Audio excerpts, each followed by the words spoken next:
Assalamualaikum warahmatullahi wabarakatuh.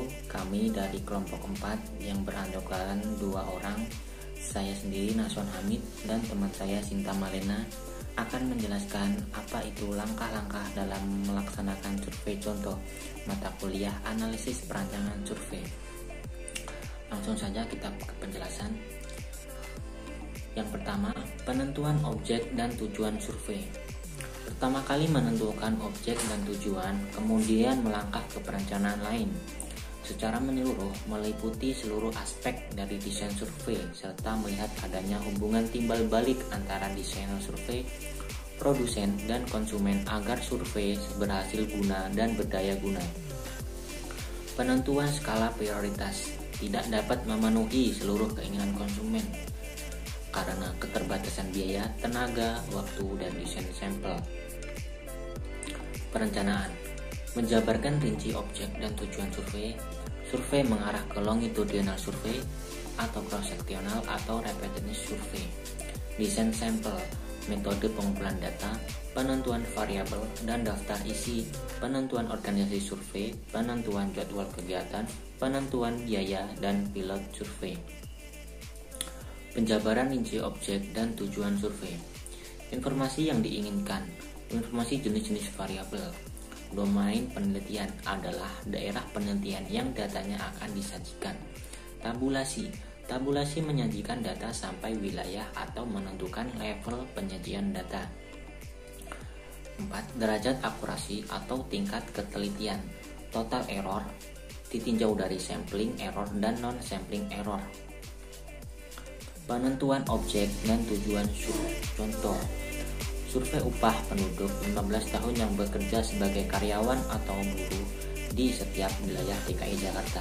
Objek, karyawan atau buruh selama 15 tahun ke atas di wilayah DKI Jakarta. Informasi, pendidikan, status pekerjaan, jam kerja, dan upah. Domain penelitian, setiap wilayah di DKI Jakarta.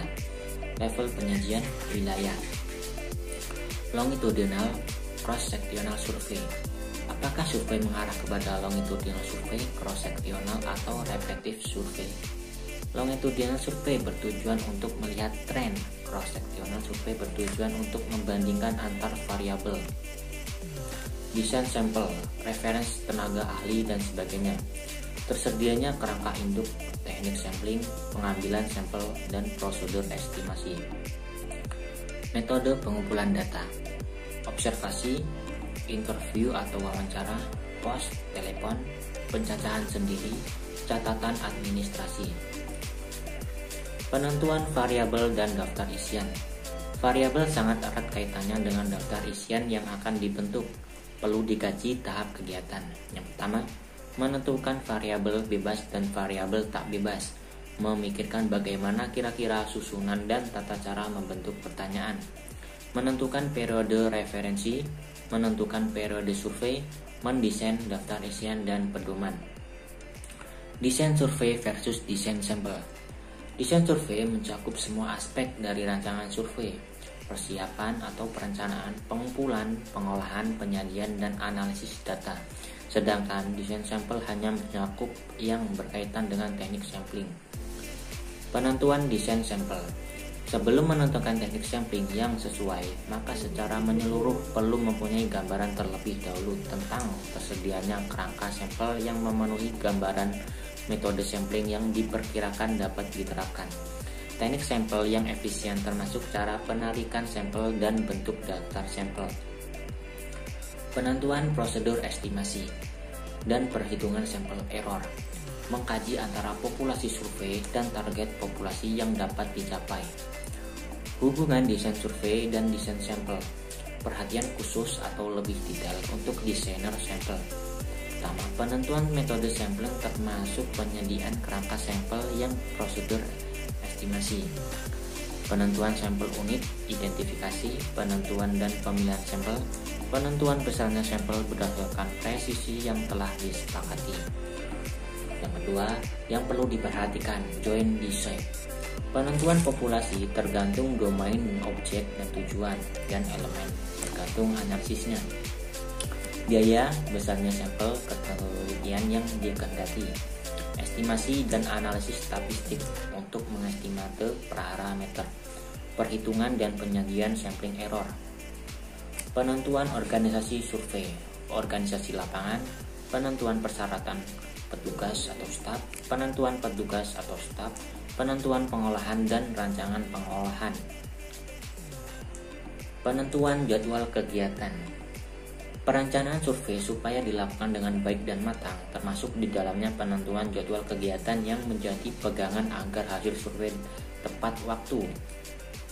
Penentuan biaya, faktor biaya dan penyediaan harus sudah dapat ditetapkan dalam perencanaan.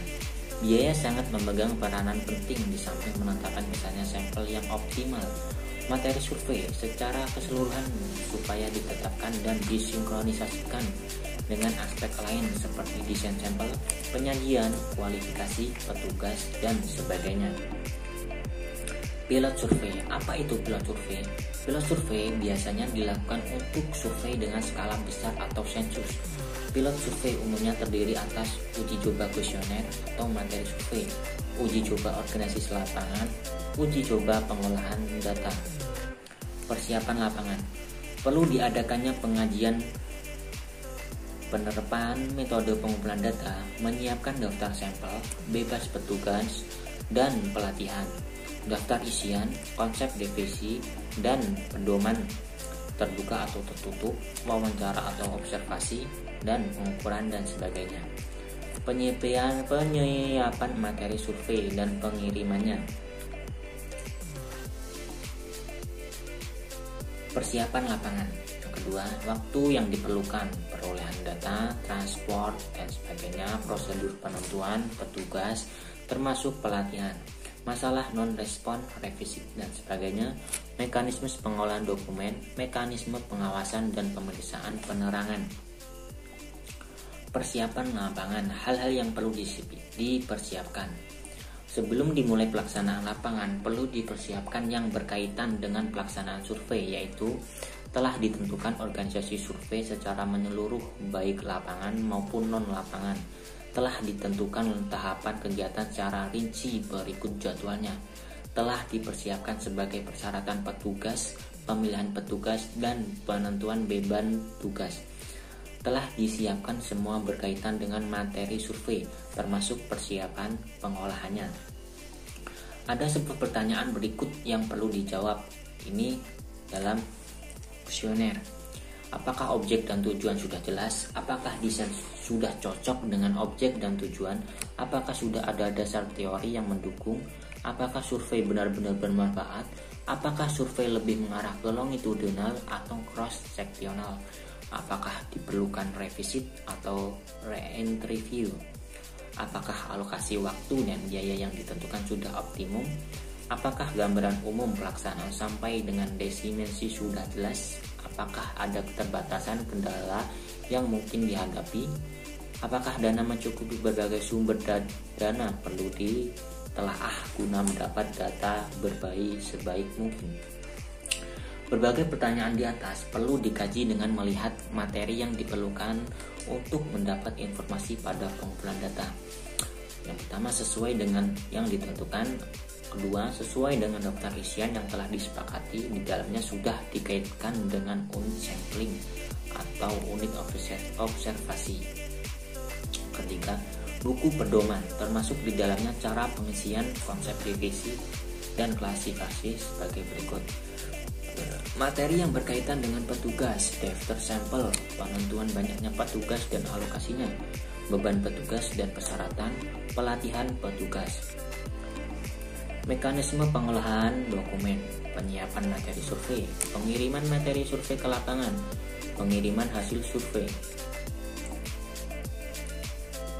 penentuan periode survei dan waktu yang diperlukan untuk perolehan data di lapangan dan periode survei, lamanya wawancara, waktu yang diperlukan untuk perjalanan ke alokasi responden, mekanisme yang berkaitan dengan pengawasan atau pemeriksaan, kelancaran pelaksanaan lapangan, penerangan pendekatan koresponden, kualitas dari hasil pengumpulan data, masalah non-respon, diperlukan revisit dan sebagainya, dan cara mengatasinya.